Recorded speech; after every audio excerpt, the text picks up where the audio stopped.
Hello, Hobo. Welcome. We'll be starting in a few seconds. Just give everybody a chance to join us. Nice to see you online.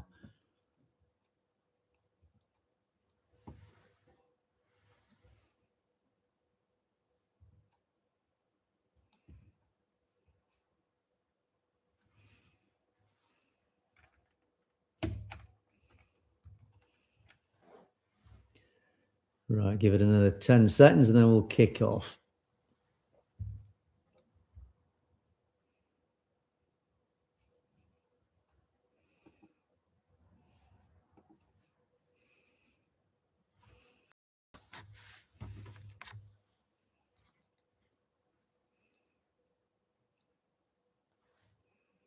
Oh, Amric's joined us as well.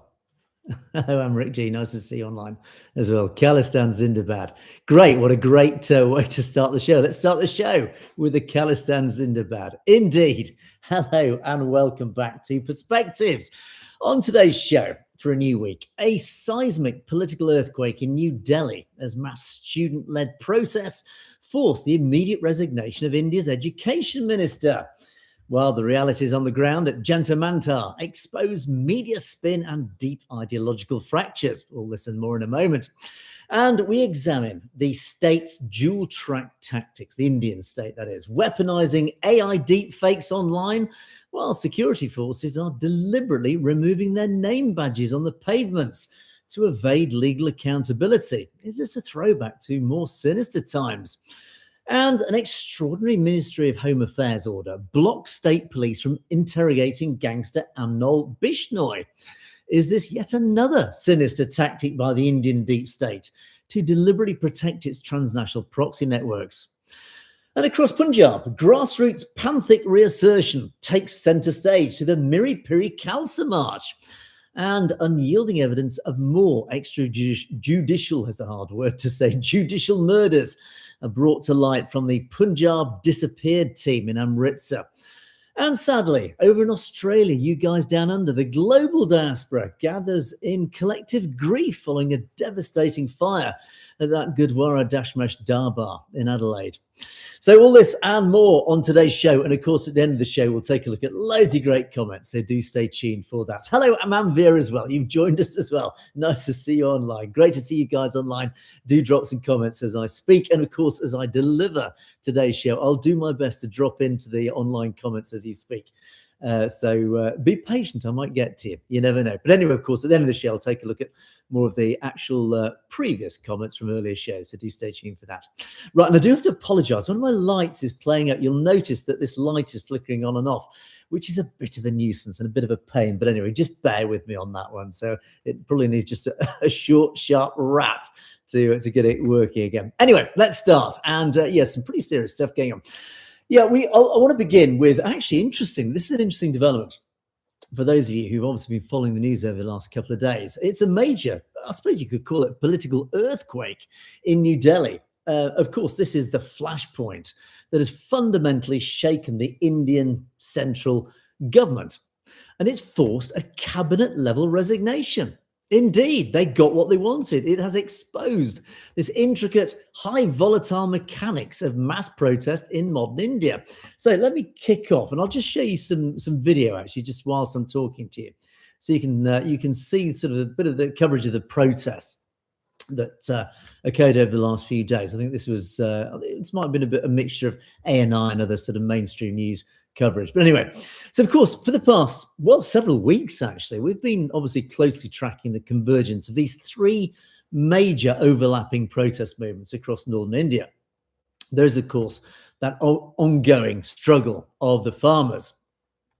There you go. You can see me also talk to you as well. See my pretty face. And of course, there is the student-led university demonstrations up in Punjab University. And that was primarily over sort of language identity and institutional autonomy. And then, of course, we have the massive Gen Z-driven uprising in the capital. This is the biggest one of all, under that banner of the Cockroach Janata Party, or the CJP. Now, Over the last 48 hours or so, those threads collided at Jantamanta in pretty dramatic fashion. You've seen you've seen lots of coverage, I've no doubt, online. So nice to see you, Lakwinder Singh. Of course, I've just seen you pop in with your comments as well. Nice to see you there, Manbir as well. Everybody's in. Great to see all the regulars. Nice to see you guys. So, indeed. So yes, there has been a lot going on over the last couple of days to do with these protests. Let me just go back to another picture here. There you go. The New York Times even reporting on it. Now, there has been weeks of mounting pressure. And of course, these mass street rallies, tear gas crackdowns, it's been pretty brutal stuff in central Delhi. And a 26-day solidarity hunger strike by that Ladakhi activist, that guy called Sonam Wangchuk. The Union Education Minister, Dharmendra Pradhan, has finally officially tendered his resignation. So, hooray, it does appear to be a rare, explicit tactical retreat by the Modi administration, conceding directly to that non-negotiable demand of the CJP over their systematic NEET UG medical exam paper leaks, that dreadful administrative cock-up that's been going on actually for years. But anyway, shortly after that resignation news broke, senior union ministers JP Nadda and Jitendra Singh entered emergency negotiations with the delegates from the CJP. They agreed to quash all police FIRs, those first information reports, that were weaponized against student demonstrators. So again, another little victory, or big victory actually, and offered financial compensation packages to the families of aspirants who then committed suicide, sadly, because of that exam scandal, the leak scandal. So again, those tragic young people who took their own lives because of the massive administrative cock-up, those leaks. Well, the cock-up, it's corruption. Let's call it for what it was. Anyway, interestingly though, mainstream news anchors in Delhi are, of course, framing this purely as a story of student victory. It is, on the face of it. Certainly, if you look at the surface news, it is a massive student victory, or it is central government concession. It is the government listening to the people. But of course, in reality, the real critical story really lies in what transpired on the ground at Jantamanta just before that deal was struck, and the revealing ideological sort of story that then followed. So, if, of course, you were then monitoring mainstream news networks, the Godi media over the weekend, you'll have seen headlines like this, The Statesman as just one of many examples, claiming that the CJP agitators got into violent altercations with Nihang Singhs. This is one thread that did actually really spill over from mainstream news into social media. And there's a lot of stories going on about the Nihang involvement in all this. And unsurprisingly, it entered the frame of misinformation, twisted truths. Here we are again. It actually was textbook Godi media framing. Now, the objective of the Godi media, the partisan India news outlets, it usually has one simple, straightforward narrative. Whenever there's a mass movement that threatens a central state, they've got to find some sort of angle amongst all the other news. They've got to find an angle that somehow manages to criminalize Sikhs. If Sikhs are involved in any way, shape or form, the Godi media will always find an angle to try and frame them as some sort of bunch of criminals. In other words, it's negative smearing once again. And unsurprisingly, they've done the same here. Because basically, they sought a way to criminalize the Sikh presence, to frame the military order of the Nihangs, of the Khalsa, as disruptive agitators. And then they manufactured a narrative of internal chaotic violence to then justify police crackdowns. But actually, if you analyze a lot of the video footage coming from the ground, from people with mobile phones and just independent activists actually reporting the truth back of what actually happened and the real independent eyewitnesses, of course, you get a completely different reality. So, for example, there was a video clip that went viral across social media. I'll show you in a second. And it showed a Nihang Singh standing on the roof of a Delhi police vehicle. I'm sure most of you have probably seen this. And of course, it's amidst a sea of tear gas, fleeing students. It's chaos, it's anarchy, it's uprising. You know, it's really anti-government rebellion by the looks of it. And this is it. Here you go. So this has been filmed from all sorts of angles, but there you go. That is that. I'll play it again. I'll put it on loop for you so you can just watch it a couple of times. So mainstream commentators instantly saw this clip and they weaponized it. They claimed it shows Nihangs rebelling, destroying police property. They were attacking the police car. That's what, at least on the face of it, it looks like. But if you actually know the truth, if you look closely and get the reports from on the ground, what actually happened, that Nihang Singh didn't climb onto that vehicle to attack it or attack the police. He actually climbed onto the roof to physically shield it. It was a stranded vehicle surrounded by the mob. And the Nihang climbed on board to protect it, to stop it being set on fire by panicked, enraged rioters. And he used his typical Nihang authority to calm the crowd, prevent police personnel inside from being mobbed, and worse.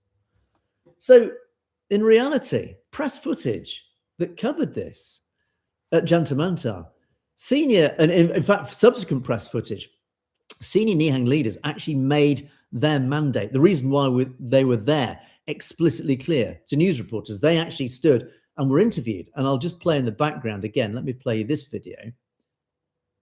There you go. Right, so this guy, this Nihang representative, he actually stated, it's in Punjabi, but he stated on camera that after seeing video evidence of male police officers assaulting young female student protesters with batons, their panthic duty compelled them to step in as a physical shield. And I'll read you actually what the Nihang leadership said, quote, "We saw a video where a male police official was hitting a young girl, a female student protester, in her private parts with a baton. When we saw that video, our blood boiled, because in the Sikh community and within our Dalpanth, if oppression or injustice happens to anyone, we cannot sit back and watch in silence. This is why we've come here, to support the youth of India, regardless of their political party, religion, caste or background. We've come to stand shoulder to shoulder with these young people so that what happened to our daughters and sisters in the recent past is never repeated. We have also made it clear to the administration, if any police officer or authority lays a hand on a young girl or a student or uses illegal force, we will not step back. We will stand in front and protect them."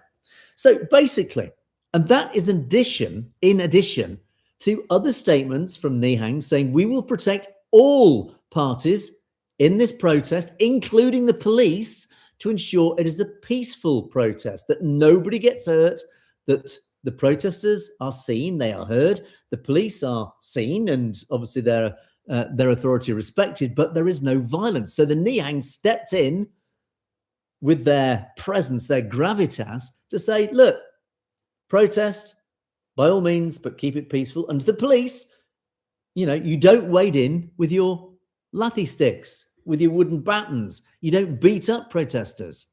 So again, you start to see a very, very different narrative emerging from here. So the Sikh Press Association themselves, actually, they were on this. They also correctly highlighted, despite the Sikhs making up to 2% of the population, that the Sikh community has once again become the moral and physical backbone of a national anti-state demonstration. And when Delhi police began violently lathi charging student marches, including, of course, the young women, like the Nihang representative referred to, the Nihang Singh units didn't enter the space to instigate violence, as the Godi media, of course, were trying to claim. They entered to act as sevadars and physical shields, standing between brutalized teenagers and those paramilitary batons. They were there to keep the peace, to prevent violence on all sides. They were the peacekeepers. In fact, ironically, they were doing the job that the police themselves should have been doing, instead of wading in with their sticks and their brute force and violence. It was the Nihang Sikhs keeping order and peace. And interestingly, while local Hindu mandirs in central Delhi quietly locked their iron gates, and I'm going to play you this video again from last week. You recognize this from the show last week. So the mandirs all locked their gates as that tear gas filled the streets, but not historic Sikh institutions. They did what they'd done for centuries. Gurdwara, Bangla Sahib, this one, as one example, opened its doors wide, with the Sevadars providing emergency medical treatment for the chemical gas burns. They served hot meals through Langar. And they, of course, gave sanctuary. They gave safe shelter to thousands of these stranded students. They didn't ask for their background, their caste, their creed, or whatever. The gates were flung open to provide sanctuary. And humanitarian organisations, like United Sikhs, amongst many others, then deployed medical teams directly there to help anybody who was injured. This is the Sikh community doing what it does best, that it rarely gets credit or respect for. And ironically, as I said, the Mandirs closed their gates. Anyway, so interestingly, it really does bring us, I suppose, to the crucial strategic question that we actually regularly debate on the show. What actually is the political relationship? And I did refer to this in one of last week's shows. What is this relationship between these Indian student movements like the CJP and the broader struggle for Sikh self-determination, the Khalistan movement, essentially the core nucleus of Sikh self-determination, the core nucleus of the Sikh existence? Why does every Sikh exist, apart from obviously their faith? It is to establish their own sovereignty, their own sovereign land of Khalistan. So what is the relationship then between what happened here in all these protests and that struggle? Well, as I've repeatedly said, particularly on last week's shows, you've got to maintain clarity regarding this whole, I suppose you could call it a sanctuary paradox, because we've consistently warned that while mainstream Indian dissidents, people like these students, these guys, whether the middle-class students, liberal activists, agrarian, the agricultural reformers, they're all eager to use Sikh Gurdwaras for sanctuary, like these guys. And of course, to rely on the Nihang's fearlessness for that protection against police brutality. But don't forget, their ultimate political objective is fundamentally different to what we want, what we're talking about, what you guys represent. These guys want to reform and strengthen the Central Indian Republic. And we recognise that the central state apparatus that they're trying to essentially redesign and support is actually structurally hostile to everything that we represent, Panthic sovereignty.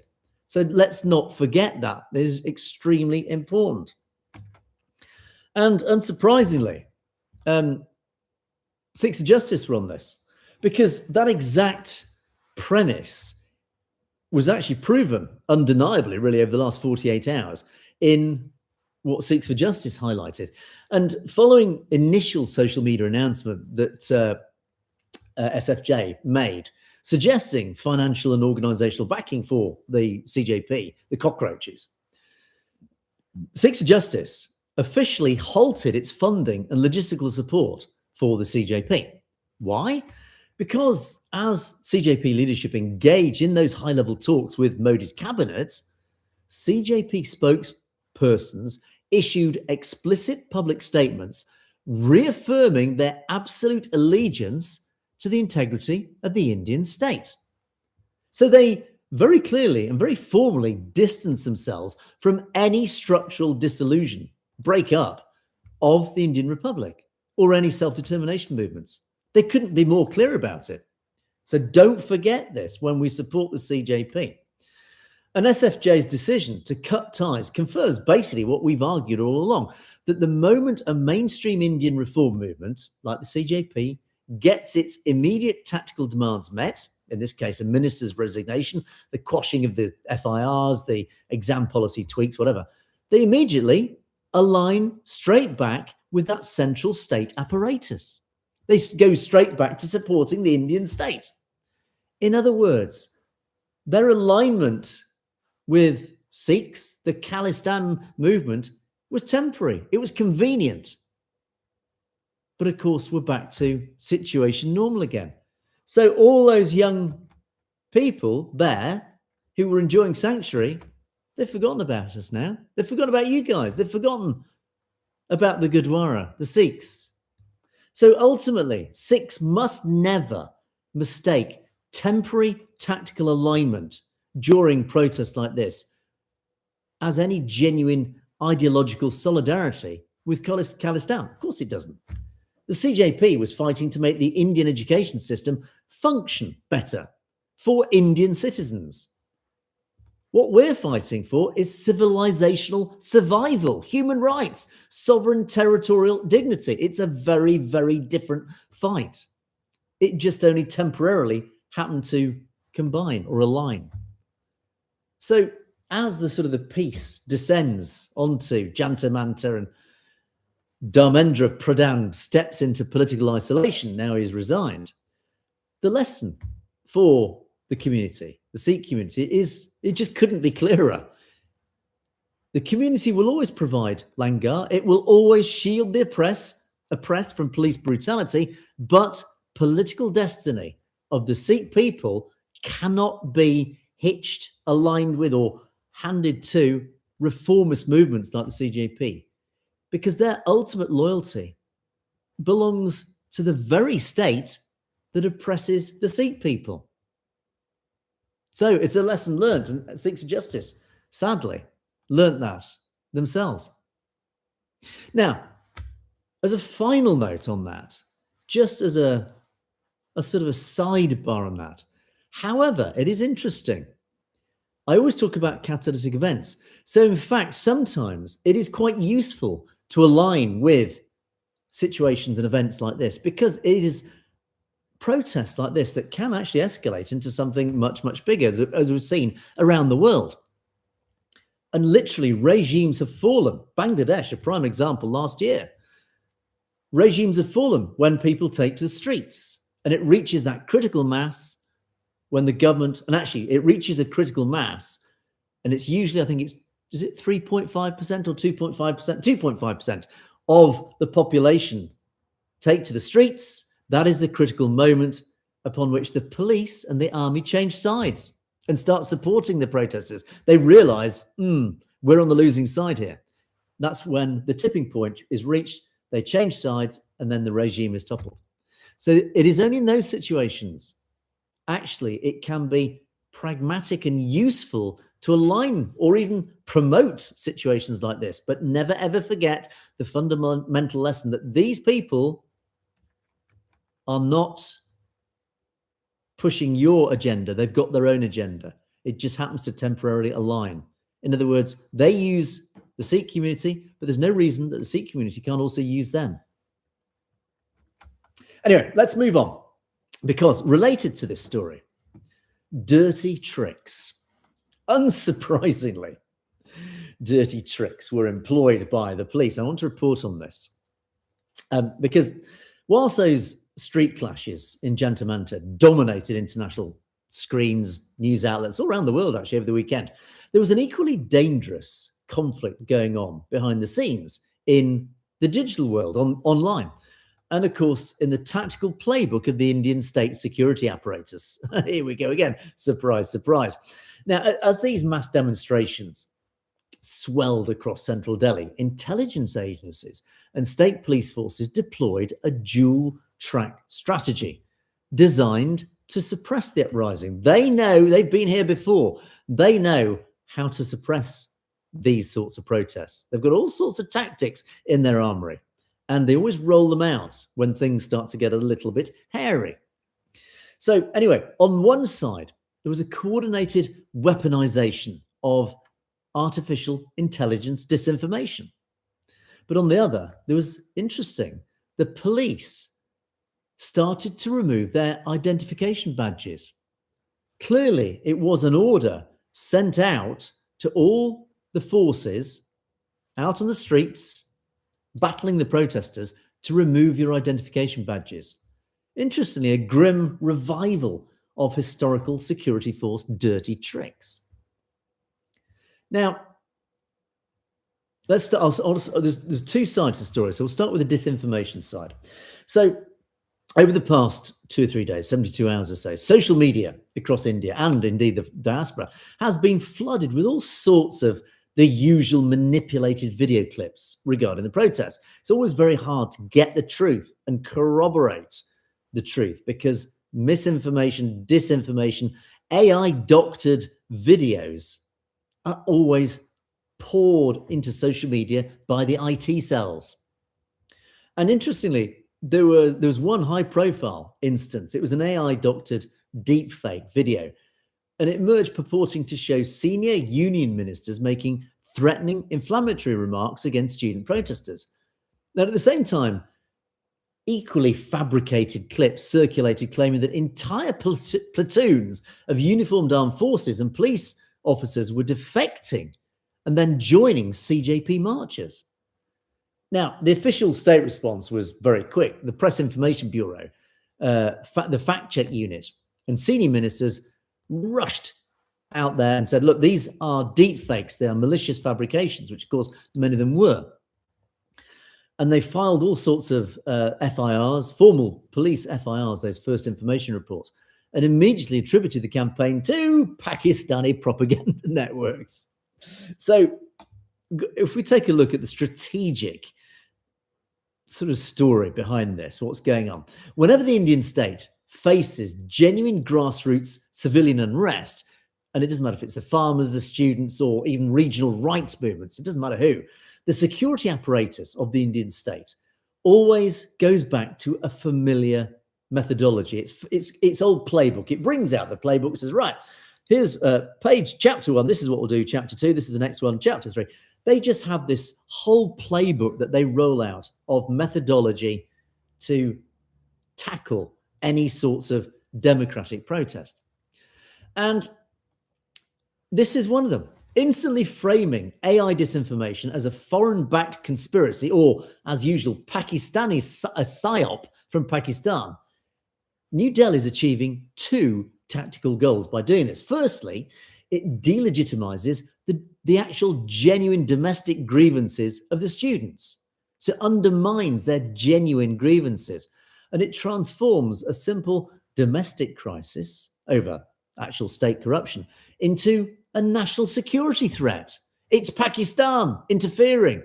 So you can start to see how they suddenly scale up what is just actually a relatively small domestic issue into it's a national security threat. They do this on every occasion they can. But secondly, then, it provides legal and political cover then for the government to then impose blanket blackouts. They shut down the internet. They shut down the mobile phone networks. They invoke draconian measures like the National Security Act across the capital. It's their excuse. They fabricated the excuse because it's Pakistan interfering. It then means they can legally impose all these draconian, undemocratic measures to clamp down on the protesters, even though the fact that protest is actually about something trivial and domestic. This is what they do. So the government was quick to denounce this misinformation online, but its own security forces were then engaged in physical obfuscation on the streets. So Central Reserve Police Forces, the CRPF, and the Delhi police cracked down on the CJP demonstrators around New Delhi. And field reporters, human rights lawyers, and senior journalists who were on the ground, they documented a striking visual pattern. Scores of these personnel deployed in tactical gear were operating without name tags. Excuse me, hay fever still. They'd taken off their identification. And student protesters can be heard directly confronting these police officers, asking them, where are your identification tags? Why have you removed them or covered them up? In other words, yes, it was a deliberate campaign, a deliberate order by the police. So retired officers, paramilitary officers and security experts have actually come out publicly now and they've condemned this tactic. And they said that concealing names and rank markers is actually only a protocol reserved, strictly only used for active counterinsurgency combat zones, like, for example, up in Jammu and Kashmir. or left-wing extremism corridors. In other words, in the most extreme counterinsurgency situations, do they remove that to prevent the combatants being identified by terrorists effectively, so that then there'll be a comeback on their families. But using this tactic against unarmed university students, actually in the middle of Delhi, it's a blatant violation of standard policing procedure. Now, of course, all of us here, you guys, this is pretty much a standard technique, though, sadly.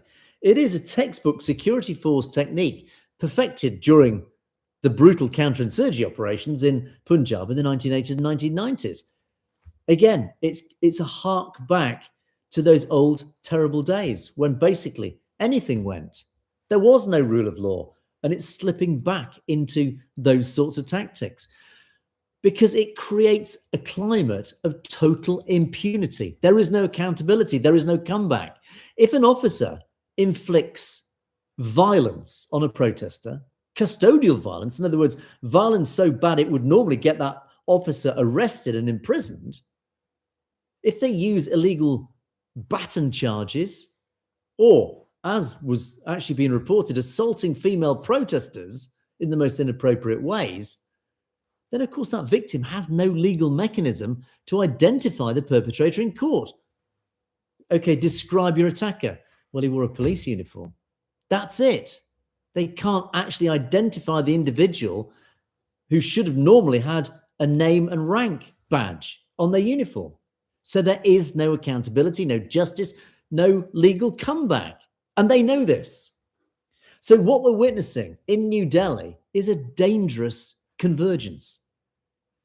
So on screen, the state's using, online, the state is using the threat of AI deepfakes to then control the narrative, which allows them to justify emergency draconian powers, anti-democratic powers against a democratic protest. But also on the streets, the security personnel are making sure that their identities are hidden to avoid legal responsibility for human rights abuses. It is demonstrating that whether they're dealing with students this year or Panthic dissidents in Punjab 40 years ago, the Indian state's underlying tactic, impulse, has never changed. It's protect the Indian state apparatus, the ruling elite, protect them at all cost, and make sure that those enforcing its power remain completely unaccountable. That, sadly, is the tragedy of modern-day India. That, sadly, means that India still has never changed. It is not this democracy that Modi claims. It is not a nation run by the rule of law. It is tragically still that same nation that perpetrated the genocides of the 1980s and 90s. 1S1 and 2, good evening to you. Nice to see you joining us as well. A quick dip into the comments. Nice to see you there. So, yes, as Hobo says, the irony is calling to use protests as a vehicle for disintegration, then dismissing the state security response as misuse of power. I mean, irony is the word. I mean, how often, sadly, have I to use the word irony whenever we talk about India? As I say, nothing changes. So let's move on. And this is interesting. I picked up this story and I thought, there's something interesting about this. It stinks. It was a small, it's actually hardly covered by the news anywhere. Very difficult to find any sort of other news outlets covering this or even social media. Nobody's really picked up on this. And it surprises me because my instinct, I saw this and I thought, hang on a second, something's going on here. This, unsurprisingly, once again, is another story that exposes that Indian state and how it works, its apparatus, it exposes those mechanics of organized crime linked to the Indian state. And of course, that growing mass of evidence surrounding state-sponsored transnational oppression. It is, of course, the Bishnoi gang. So over the past week, there's been a crucial legal ruling that was handed down in the Patiala House Courts in New Delhi. So on the surface, it as I say, it just appears to be just like a routine administrative conflict between rival law enforcement jurisdictions.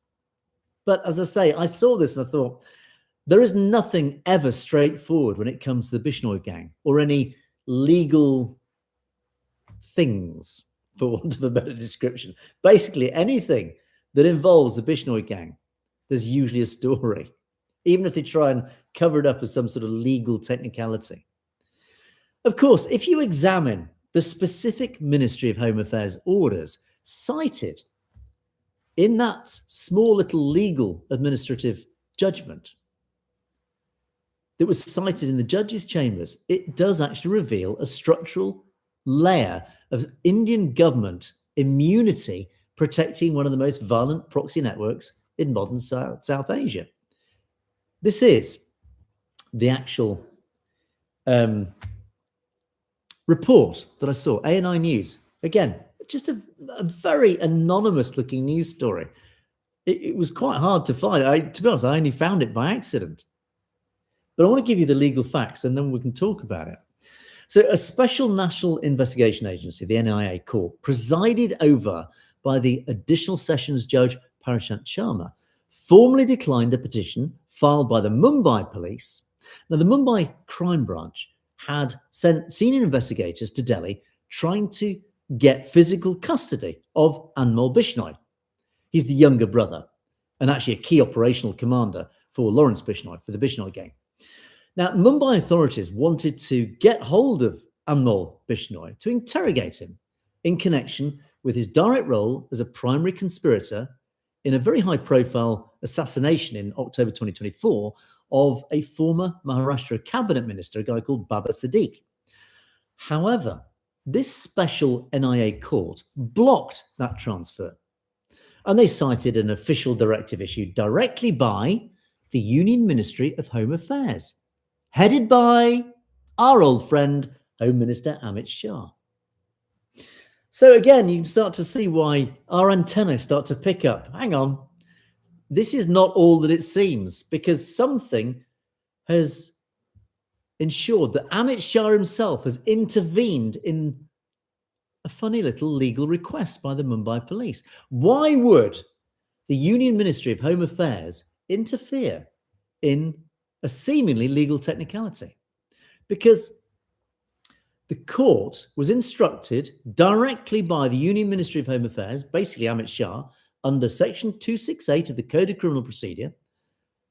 And that order explicitly restricts Bishnoi's physical movement out of Delhi's Tihar jail for a full year. And it stops any state police force or external law enforcement agency from then taking him into physical custody. In other words, nobody's having him. He stays here in Delhi under our control. So those are the facts. So I want to take, as usual, a bit of a step back and let's have a little bit of an analysis of what actually this means.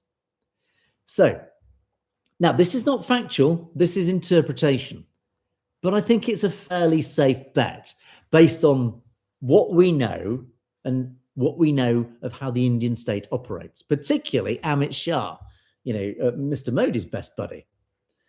So the question is, why would the Central Ministry of Home Affairs actively issue an order to shield a high-profile criminal, gangster, from being interrogated by state police in a major assassination investigation? Well, if the central government, if Modi's government was genuinely trying to dismantle the Bishnoi syndicate, it would, of course, happily facilitate cooperation between the NIA and state police departments in Maharashtra, Punjab, Rajasthan. Of course they would. They would do everything they can to help the regional and state police forces to bring this guy to justice. But instead, New Delhi has now constructed basically a protective legal canopy around both Lawrence Bishnoi, who, don't forget, is in Gujarat's Sabarmati jail, under a similar order, interestingly, Section 268 order, but of course now his brother, Anmol, in Tihar. So you start to see why it starts to stink. So the logic behind this is actually starts to become very clear when you look at it through the lens of transnational oppression. As Western intelligence agencies, RCMP, US federal prosecutors, as they've repeatedly highlighted, the Bishnoi network does not operate as a mere localized criminal gang. It basically functions as a proxy for central intelligence agencies of India. They've not said it explicitly and out loud, but essentially the implication is that they know full well, as indeed we of course do, that the Bishnoi gang is essentially a proxy criminal syndicate acting on behalf of the Indian state. And that syndicate has been repeatedly implicated in targeting Sikhs, Khalistanis particularly, and of course any political opponents both inside India and across North America and Europe, including, of course, by Najjar. So keeping key figures like Anmol Bishnoi strictly under central custody in Tihar jail and legally barring other state police forces like the Mumbai Crime Branch from taking custody of him or conducting unmonitored interrogations, that's key, the Home Ministry essentially then retains absolute control over the Bishnoi gang. In other words, they can speak to nobody else. They can't speak to anybody. They can't be interrogated by anybody else. They've got complete control. They can gatekeep access to all the Bishnois. So state-level police investigations, of course, risk unearthing evidence, phone records, custodial confessions that could then, of course, expose the operational hand of central intelligence handlers, RAW. Because if Mumbai police get hold of Anmol, interrogate him, it's likely they will discover that Anmol and his brother Lawrence are being instructed, guided, assisted, whatever, by RAW. So securing them inside central facilities, now under MHA protection, Ministry of Home Affairs, ensures that the network remains completely controlled, silenced from any sort of scrutiny from outside. And of course, preserved then for future covert state use. So this legal shield, as I said, it was so well hidden in the news. But fortunately, I saw it. And it proves that there is this legal shield being placed over the Bishnoi gang. And it exposes that profound hypocrisy of New Delhi's national security narrative. Because, of course, publicly, the Indian state claims to wage this unrelenting war against terror and organised crime. That's, they say we're working hand in hand with America in that same agenda. But in reality, the Home Ministry issues these sorts of orders to prevent local law enforcement from investigating murders, political murders, when those murders will, of course, then lead back to RAW, to the Indian state apparatus. So this immunity order for Anmol Bishnoi, it's not an administrative routine thing. It's more evidence of this central Indian apparatus taking care of its own assets. And sadly, as long as this continues, as long as these shields, these Indian state shields of these criminals stay in place, that line between India's law enforcement agencies and its criminal syndicates remains blurred. It's shocking, isn't it? As I say, you don't see the Godi media coming up with anything like that, do you? That's why you guys need to watch me and channels like me that can actually see stuff like this and actually interpret the truth or the most likely truth of what's going on. Anyway, gosh, the clock is really counting down. I'm running out of time. I've got 2 more stories to do and we've only got 18 minutes of the show left. So I better rush on. Okay, I want to do the Miri Piri March. Zipped ahead. Yes, this is a wonderful thing that happened over the weekend. 2 distinct events actually occurred that do highlight the enduring living principle of Miri Piri, this wonderful premise of Miri Piri, the dual Sikh doctrine of temporal resistance and spiritual sovereignty. Now, we had this Miri Piri Khalsa March that took place from the Sri... Oh, I've got a video of this. Let me just see. Yeah, I can show you a video of this. I do have some coverage. There you go.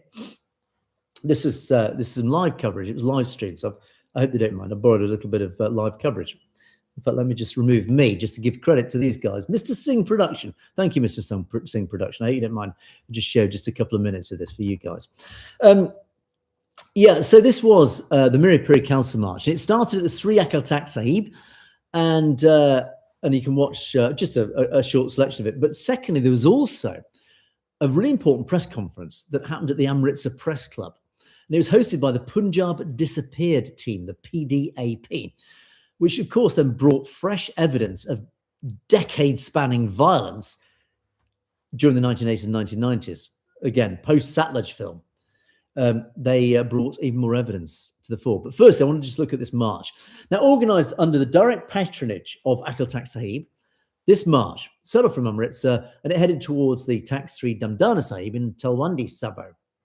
It was led by the Jathedar himself, or the acting Jathedar, Jani Kuldeep Singh Gargaj, and the SGPC president, Harjinder Singh Dami. And the procession featured thousands of youngsters alongside Nihangs, they were there, the Nihang Dals, complete with mounted cavalry, traditional weaponry, and Nagaras, which are war drums. So again, it must have been a fantastic, in fact, you just see there quickly, you just saw some of those passing by. A fantastic event. Speaking at the launch, though, the Jathedar, he reminded the community that when Guru Hargobind Sahib Ji established the Akal Takht, sorry, I'm mispronounced this, apologies to Amrik, who kindly corrected my pronunciation, the Akal Takht. So yes, the Jathedar addressed the gathered people and reminded that when Guru Hargobind Sahib Ji established the Akal Takht and donned those two swords of Miri and Piri, it was an explicit declaration of independent sovereignty. Again, very relevant even today. It resonates through to today.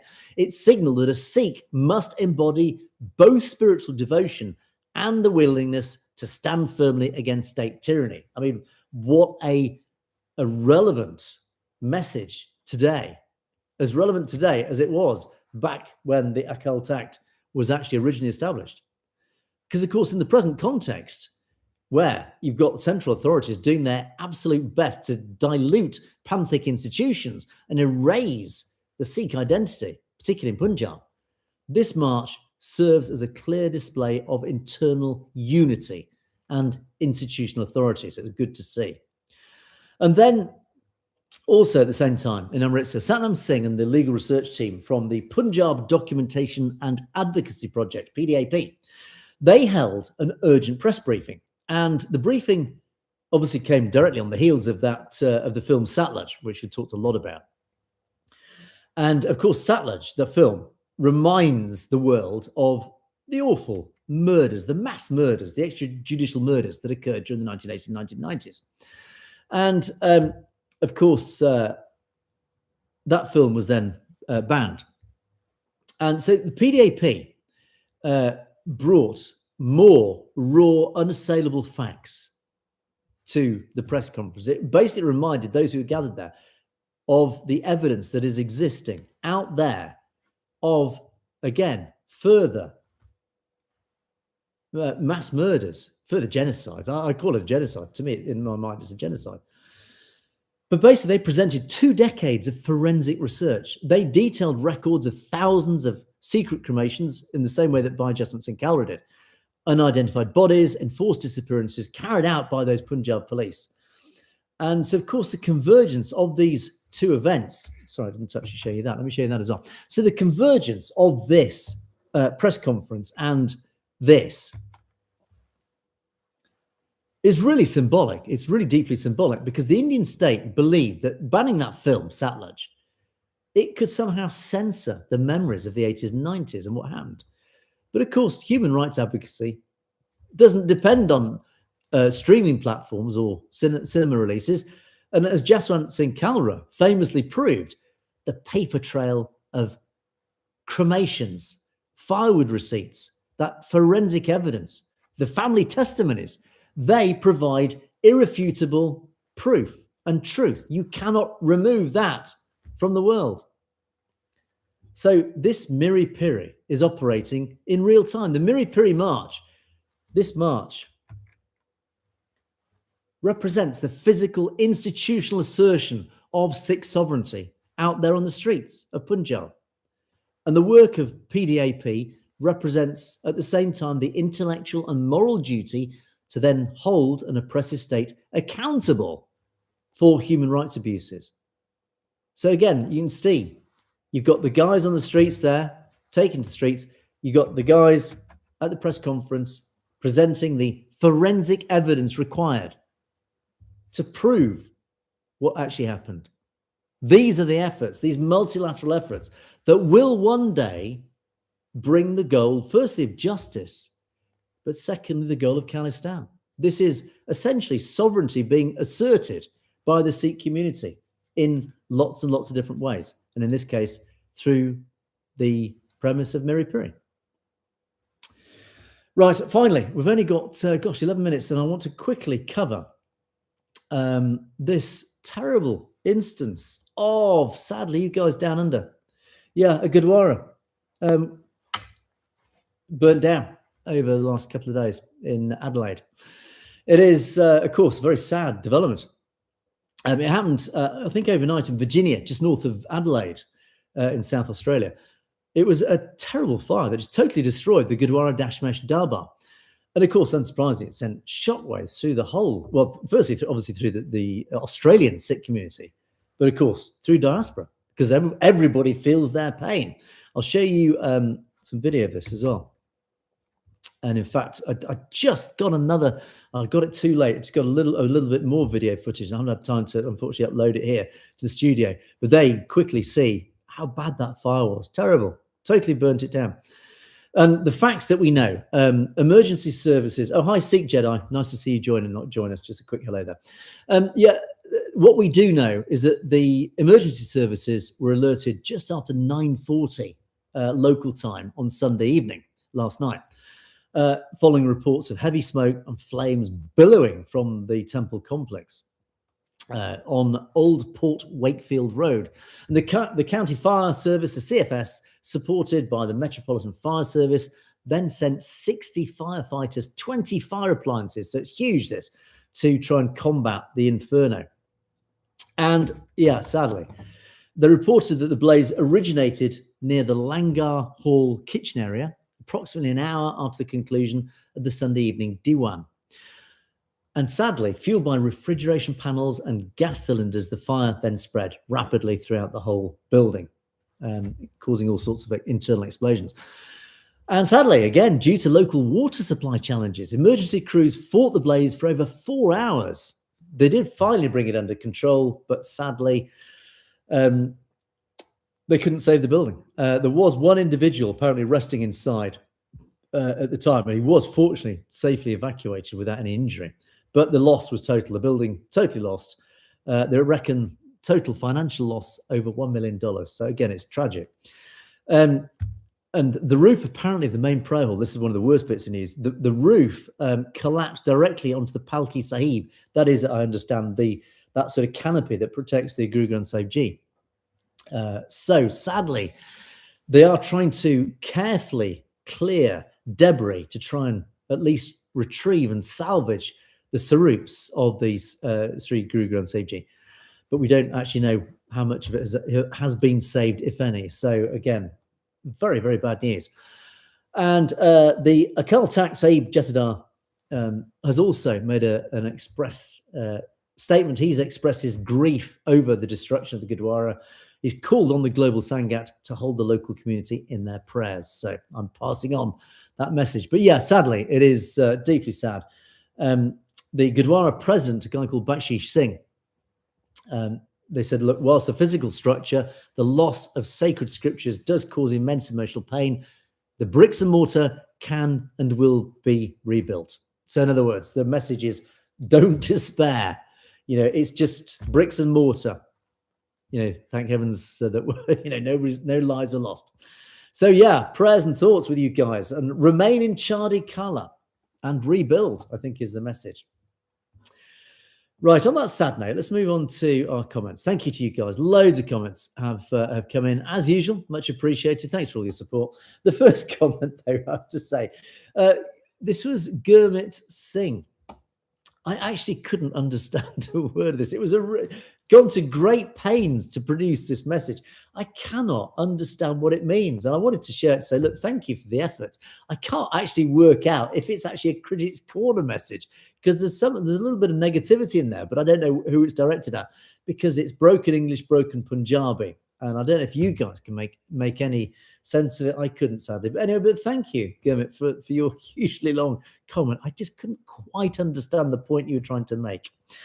Danny, though, I sort of could. Danny has actually been very active. Thank you, Danny, for your contributions. You've been very active over the last couple of days, actually, on future videos. And your comments, I'm sure, will feature maybe in tomorrow's show. And in fact, I think Stay Safe, I haven't seen you online, Stay Safe, appreciate it. But yeah, Stay Safe is actually quite to say, I chuckled when I saw Stay Safe commenting after one of Danny's comments saying, looking forward to seeing you on Critics Corner. Well, indeed, it's quite likely. Clearly, Danny, I don't know if you're Pakistani, Danny, but the implication is from your comments that you are actually a very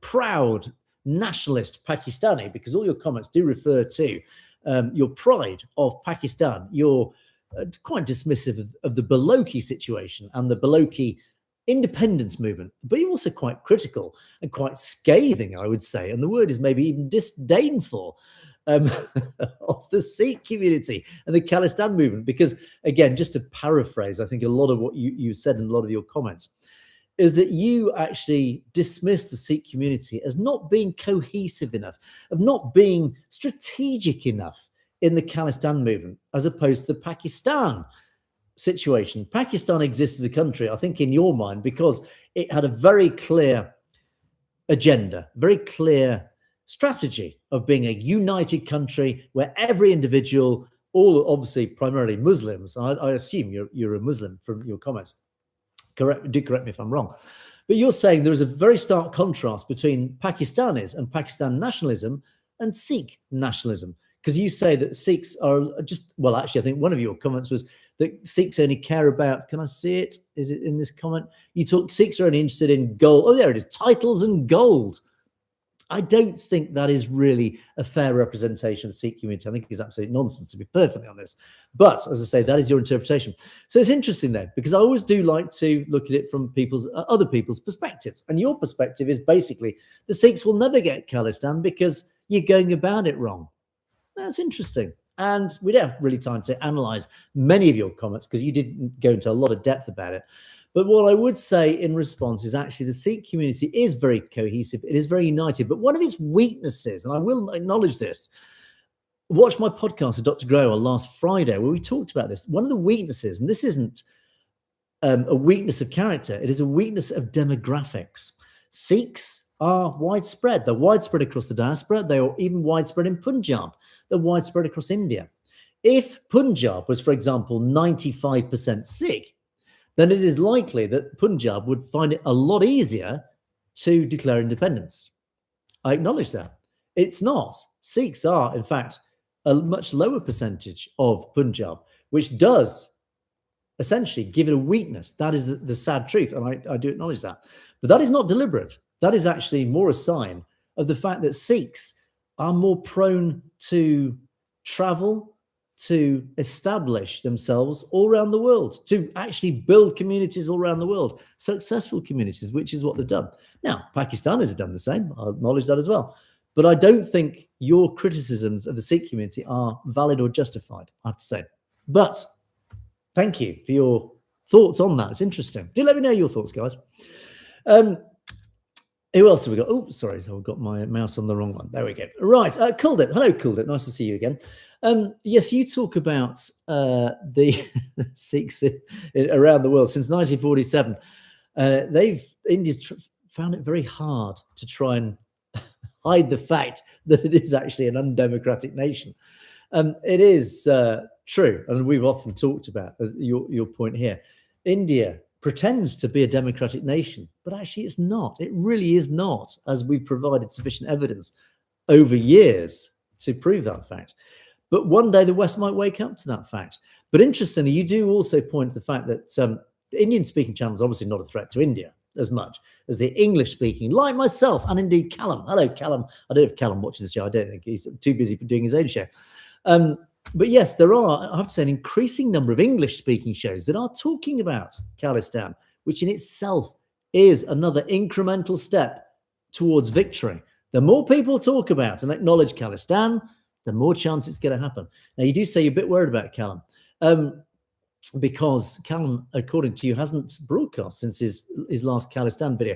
I think he has, actually. I saw something recently, just the other day. What was he talking about? Anyway, Callum is still, I think he's still very much there. So don't worry. I think Callum is still broadcasting. He does, of course, cover a lot of Afghan and Pakistan topics as well. It's not just Khalistan. He just dipped into the Khalistan discussion almost sort of inadvertently, because I think Hindutva turned against him. So he started understanding why Hindutva was so angry about when he waded into our particular area of expertise. Amarjit Saini, thank you. Long live Khalistan. I'm just seeing your comment. Absolutely. I'm totally happy to read that comment. Nice to see you online, Amarjit. The Sikh Jedi. No, Punjab is 90% Punjabi. Yes, it is. If the movement was focused on Punjabi nationality, the demographics would be in their favor, but they shot themselves in the foot by not thinking through. Yeah, you see, this is, because I'm running out of time. We don't have time really to discuss this. But yes, it is 90% Punjabi. Is it 90% Sikh? I don't think so. Is it? I can't remember, actually.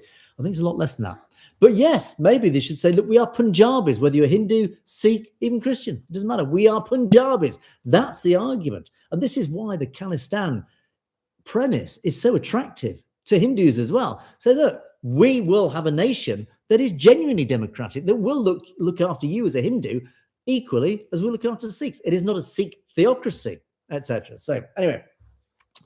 Amakara. Oh, yes, this was a very important point. It's frustrating we're running out of time, actually, because I really wanted to talk about this at length. This is a very important point, and it's a very interesting point we've actually not really touched on. Thank you, Amakara, for this. Yeah, 60% Sikh. Thank you for that clarification. It is wild how we in the West revere Julius Caesar, Alexander the Great, all these huge, significant past leaders, but we've never heard of Maharaja Ranjit Singh, a guy who built an empire that was respected globally at the time. It was acknowledged by the British Empire. It was acknowledged by Europe. Even European leaders and soldiers got involved in the Sikh Empire. It was a unique style of governance. It was democracy, centuries ahead of our democracy in terms of its egalitarian principles. Why then do we not acknowledge Maharaja Ranjit Singh as one of the greatest leaders in history? That is a very good question. And you supplement your comment by actually saying probably it's because of its resonant message today. If Maharaja Ranjit Singh was as popular as Julius Caesar or Alexander the Great, if he was as well known, his symbolism would be a rallying call around which the Khalistan movement could promote itself. Because if everybody heard, if, for example, if Alexander the Great represented Khalistan, everybody would then, by extension, have heard of Khalistan. And they would think, that's a great idea.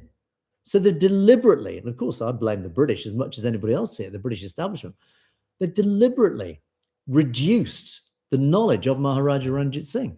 Queen Victoria did this herself, deliberately. And I'll talk about, maybe later this week, I'll talk about Duleep Singh and his sister, because that's an interesting story.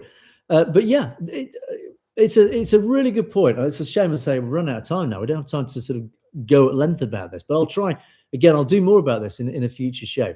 And Kuldeep, absolutely. But in fact, you refer to Duleep Singh Ji as well. A tragic story.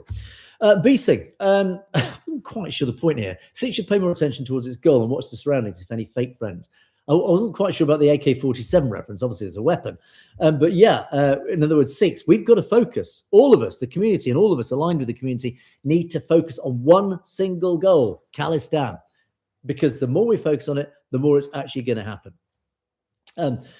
Sikh Jedi, you're referring to, one explanation is Pakistan invented the Khalistan movement and controlled the narrative. Yeah, well, actually, as we say, it didn't. We know that Pakistan didn't invent the Khalistan movement. It might support it because essentially it's a mischief nuisance for its enemy, India. But anyway, loads of comments from Majo Mafia. Unfortunately, they're all in Punjabi. I'm afraid I can't read them out and they don't translate in this system. So sadly, but anyway, I wanted to acknowledge, thank you for your efforts. Thank you for your comments, Aaron. They are appreciated. A love heart from Gym Motivation. That's a good bit of motivation for all of us to go to the gym and get fit. Of course, the prime tenet of being a Sikh. Like Winder saying, absolutely true, G. Indeed. We're here to bring you the truth. Oh, yes. Important point. Where and when can we get a Khalistan FA jersey? I haven't got the link. I've just received the link. You can now buy Khalistan Football Association kit. You can buy jersey, shorts, the full kit. I will put a link in the description below, hopefully if I don't forget, but I'll hopefully mention it in tomorrow's show as well. But if you want to buy, if you're in the UK, you've got to. This is compulsory. You have no choice. I am ordering you on behalf of the Khalistan movement. Buy. It's quite expensive, so if you can't afford it, apologies. But if you can afford it, please buy Khalistan FA kit. Wear it out in the streets. Wear it when you go to the gym. Wear it on every occasion. Wear it down to the pub. Oh, no, sorry, you're not allowed. Don't drink alcohol. But wear it in any public space. But yes, you can buy the Khalistan kit. So get it bought and wear it. I'll try and get my hands on one as well. And don't forget, of course, Khalistan Football Association got their first match in August. Is it 15th? Refer to my earlier shares. Anyway, middle of August in the Midlands, near Coventry, Willen Hall, Khalistan FA, first match. Get your tickets booked. TC again. Yes, indeed. It's important to bring the truth out. It's not the show. Sorry, I'm rushing now because we're 5 minutes overdue. I'm going to really rush through this. Sikhs are not Hindus. And in fact, stay safe. Wades in. Absolutely. 1S1 and 2 has bought 4 tickets. Good. Well done, 1S and 2. The rest of you, buy tickets right now. Get to that match. Buy your football kit as well. Turn up wearing the Khalistan jerseys.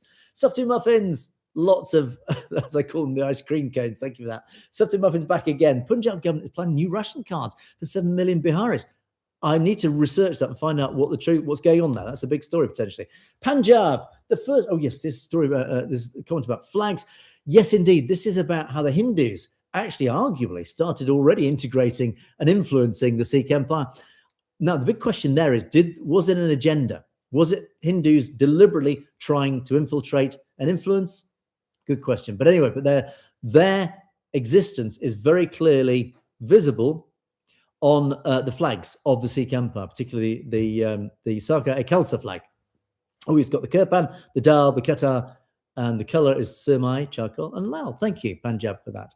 Again, sadly, we don't have time to report more on that comment. Stay safe. The Sikh Empire is another sign of westernization in the East. And again, once again, confirming how important the Sikh Empire was, because the West not just acknowledged it, but they actually had interaction with it on academic levels, on political levels, on all sorts of different levels. That's how important it was. Hello, Malkit Singh. Nice you to join us. Thank you for joining us. I'm rushing now. This is interesting. I'm going to find this comment. Yes, Stay says comment. I'm rushing now because he recommends watch this show on playback speed 1.85. Mr. 403 does at 1.75. I'm going to speak really quickly now, so you're going to really struggle to understand me at 1.75. But actually, this is a great tip indeed for all of you, because, of course, we're an hour long. I know you guys quite often don't have an hour to sit there, and I'm sure it's not all that interesting. But yeah, if you listen to me on double speed or 1.5 speed, then yeah, you get to absolutely absorb everything that I say much faster. So thank you. Stay safe for that. Love heart from Agam. Stay safe back again. And we've got the cross kirpans. Vaheguruji. Vaheguruji, and the final comment, of course. Oh, thank you, Jagdev Singh. Khalistan Zindabad, Vaheguruji Kakalsa, Vaheguruji Kifate. Come on, Growell, with a regular Satsri account, indeed, a Satsri account. All you guys, which takes us to the very final 7 minutes overdue final comment of the day. Country Punjab. Thank you for your comment. Azad Punjab, Zindabad. Khalistan Zindabad. Indeed. Thanks, you guys. Thanks for all your support. Great to see you guys. More of you online, live at 5, as we normally are.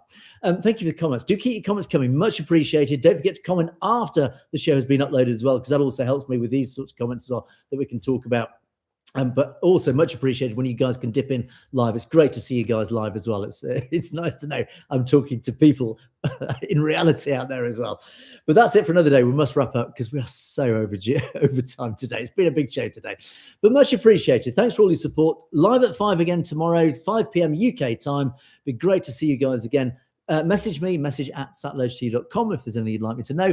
Drop anything you'd like me to talk about in the comments below, or just pop in to say hello, or anything you'd like to criticize, whatever. I love just to know that you guys are there, and it's nice to get your support. That's it for another day. Thanks so much. Much appreciated. I sent an email. Did you receive it? Actually, I don't think I did. Please email again, because I don't think I did. Oh, our email went down over the weekend. I think it's still down. Gosh. Yes. Our whole system, Surinder's email, my email, all the Satellite email went down. Our whole system went down on Friday. And I think even now, as I speak, it's still down. That is why I did not get your email. I've got no emails for the last 3 days. So keep trying. Hopefully, when we get the system back up and running, they'll all come flooding in. So that's why I have not received your email. So thanks for that. Gosh, we're 9 minutes overdue. This is an even longer show than ever before. Well, what a bonus for you guys. Yeah, no, Sikh Jenna, I definitely didn't get your email, and that is why. Hopefully I've explained why. So watch tomorrow's show. I will update you on the email situation. Right. On that note, I'm going to say goodbye. Thanks, you guys. Much appreciated. Have a great night. And I hope to see you guys again this time tomorrow, or 5 p.m. tomorrow, live at 5 tomorrow. Have a great night. Catch you guys tomorrow. And I'll stop streaming if I can find the button again. Have a great day and a great night.